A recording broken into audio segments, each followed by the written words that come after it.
আচ্ছা, আমাদের বাঙালিদের বৃষ্টি পড়লে কেন খিচুড়ি খেতে ইচ্ছে করে বলেন তো?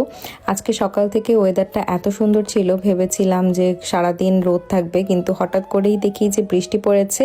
আর আমারও ইচ্ছে করলো যে বাসায় আজকে একটু খিচুড়ি রান্না করি। হ্যালো, আসসালামু আলাইকুম এভরিওয়ান। আই হোপ আপনারা সবাই ভালো আছেন। আল্লাহর রহমতে আমি অনেক বেশি ভালো আছি। চলে আসলাম আরেকটি নতুন ব্লগ নিয়ে। সকাল থেকে ওয়েদারটা এত সুন্দর ছিল, এক নিমিষে ওয়েদারটা কিভাবে ঘুরে গিয়েছে আসলে পুরো ব্লগটা দেখলেই বুঝতে পারবেন। আচ্ছা, আপনাদের মনে আছে আমি আপনাদের সাথে ভিডিও শেয়ার করেছিলাম যে আমার বাসার সামনে কিছুদিন আগেই আসলে এই বাসাটাতে আগুন লেগেছিল। দেখলাম সেই বাসাটাকে একদম পুরোপুরি ভাবে ভেঙে ফেলছে, তো ভিতরে পুরো একদম জ্বলে টলে শেষ। আসলে অনেক দিনের সংসার, মানুষের অনেক দিনের স্বপ্ন একবারেই কিভাবে নিমেষে পুড়ে ছাই হয়ে গিয়েছে। তাই আমি অনেকবার এই বাসাটার সামনে ছবিও তুলেছি। বাসাটা দেখতে এত সুন্দর ছিল, খুবই খারাপ লাগছিল আমার। আর পাশে যে বাসাটা আছে সেই বাসাটাতে দেখলাম খুব সুন্দরভাবে তারা কাভার করে নিয়েছে যেন কোনো ক্ষয়ক্ষতি না হয় পাশের বাসায়। আমি প্রায় সময় আমার ড্রেসের শুটগুলো আমার বাসার আশেপাশেই করে থাকি, যখন আমার পার্কে যেতে ইচ্ছে করে না। আশেপাশে ছবি তুলে আসলে হয়ে যায়। আমার আশেপাশে যাদের বাসাগুলো আছে সব হচ্ছে বুড়া বুড়িদের বাসা, ম্যাক্সিমাম বাসাই হচ্ছে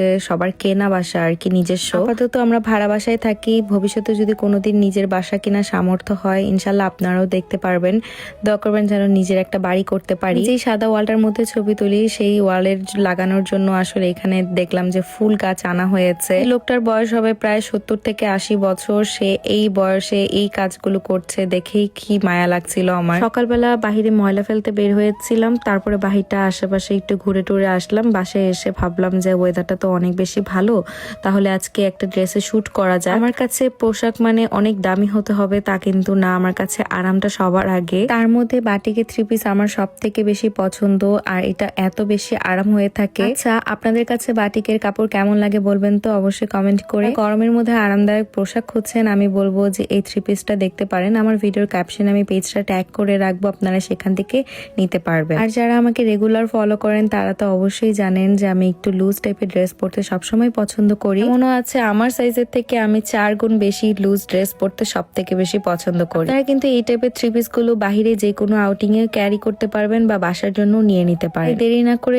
এখনই অর্ডার করে ফেলুন আমার ভিডিওতে থাকা মেনশন করা সেই পেজটিতে। জাপানে আস্তে আস্তে এখন গরম পড়া শুরু হয়েছে, আর আকাশটা দেখতেও এত সুন্দর লাগে। আমি স্কাইয়ের প্রতি অনেক বেশি অবসেস। জাপানে কিছু কিছু জায়গা দেখলে মনে হয় যে আমি কার্টুনের শহরেই চলে এসেছি। সীমান্ত তো সারাদিন অফিসে থাকে, তার বাসায় আসতে আসতে প্রায় সন্ধ্যা। আমি নিজের কাজগুলো নিজেই করে থাকি। সকালে বাইরে শুট করে বাসার অনেক কাজ করা হয়েছে, এরপরে আমি একটু পার্সেল ডেলিভার করতে যাচ্ছিলাম। জাপানে অনেক আপুরাই আমার কাছ থেকে এই ড্রেসগুলো নিয়েছে, তো সেগুলো আমি পোস্টের মাধ্যমে পার্সেল করতে গিয়েছি।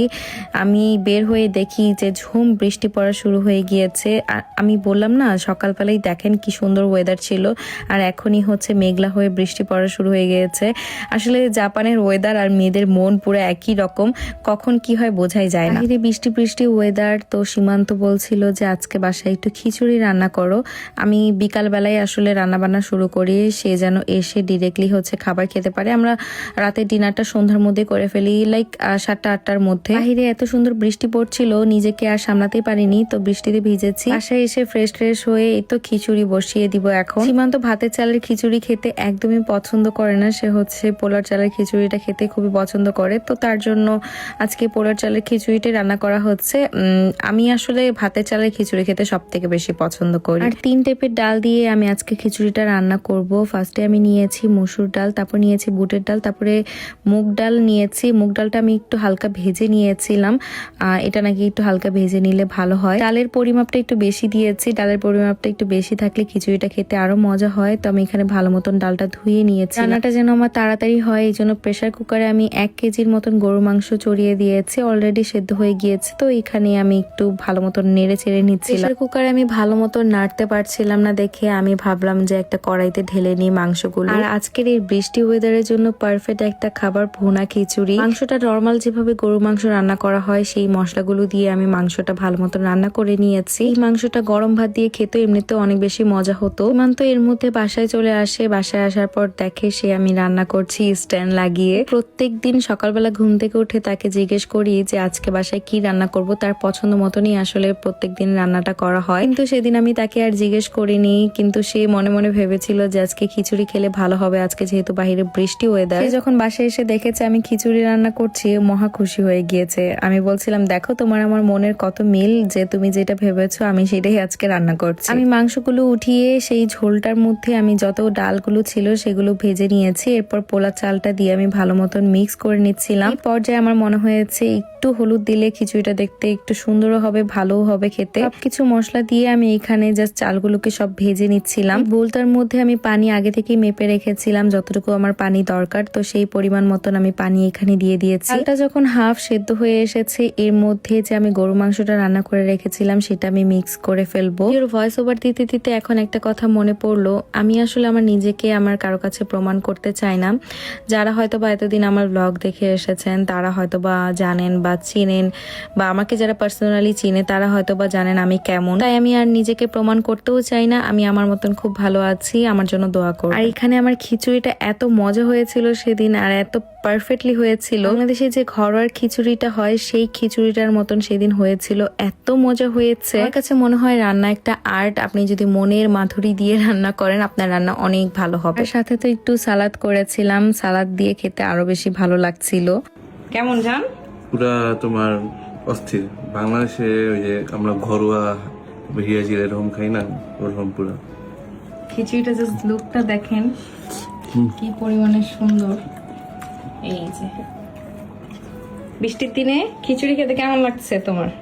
অস্থির সত্যি? এমন বউ কই পাবা বলো? এত মজার মজার রান্না করে খাওয়াইতে খাওয়াইতে আমি নাকি বলে তোমার একদম পুরো ভোটকা বানাই ফেলছি। এখন দিনাজপুরের ভাষায় জিজ্ঞেস করবো কেমন লাগছে? করো। মোর রান্নালা কেমন হইলাইস? তোমার রান্নালা ভালো হইলাই। বলতেই তো পারো না। না বলো, আজ তোমার রান্না খান খুবই মজা হয়েছে। আজ তোমার রান্না খান খুবই মজা হয়েছে। খুবই আঙ্গুল চাটি চাটি খাবি। খাচু খাচ্ছু। আঙ্গুল চাটি চাটি খাচু। ওকে খাও। আপনি না ভাত খাই আসছেন, আবার এখানে আসছেন কেন খাইতে? জগ যেখানে খাবার আবার লুঙ্গি পরে আসছেন। ও সীমান্ত ক্রিয়েশনের ভিডিও দেখে বলছি। কই বলবো না? ওই যে বাইরে একটা ভিডিও চাচ্ছে, বউ বলে বাইরে লেগা খিচুড়ি বানাইতেছে। করতে করতে আমি সেদিন খিচুড়ি ভিডিওটা ছেড়েছিলাম, তো ইলাপুরা আমাদের বাসায় এসেছিল। ইলাপুকে বললাম যে আমাদের বাসায় আসো, খিচুড়ি খেয়ে যাও। তো ওরা রাতের বেলায় চলে এসেছিল, সবাই খেয়ে অনেক মজা বলেছে। আজকের ভিডিওটি এখানে শেষ করছি। সবাই ভালো থাকবেন, সুস্থ থাকবেন। আল্লাহ হাফিজ। দেখা হচ্ছে নেক্সট কোনো ব্লগে।